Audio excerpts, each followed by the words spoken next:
तो इस वीडियो में हम एक क्वेश्चन देखेंगे जिसमें हमको दो सदिशों को जोड़ना है, यानी कि हमको ए सदिश दिया हुआ है और बी सदिश दिया हुआ है। ठीक है, ए सदिश और बी सदिश दिया हुआ है, हमको ए सदिश प्लस बी सदिश ज्ञात करना है, यानी दोनों वेक्टर का प्लस ज्ञात करना है। ठीक है, सम ज्ञात करना है।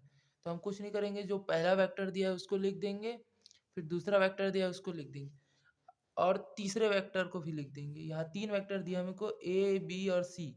ये एनसीईआरटी बुक का क्वेश्चन है, इसमें तीन वेक्टर है। ठीक है, तो हम क्या देखेंगे, आई का कोफिशिएंट 1 है, बी वेक्टर में आई का कोफिशिएंट -2 है, सी वेक्टर में आई का कोफिशिएंट 1 है।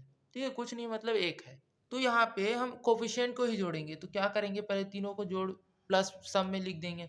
फिर देख 1 -2 और 1, 1 -2 + 1 और फिर आई कैप प्लस उसी तरीके से यहाँ जे का कोफिशिएंट -2 है, यहाँ 4 है और यहाँ -6 है, तो वही -2 + 4 -6, -2 + 4 -6 जे कैप।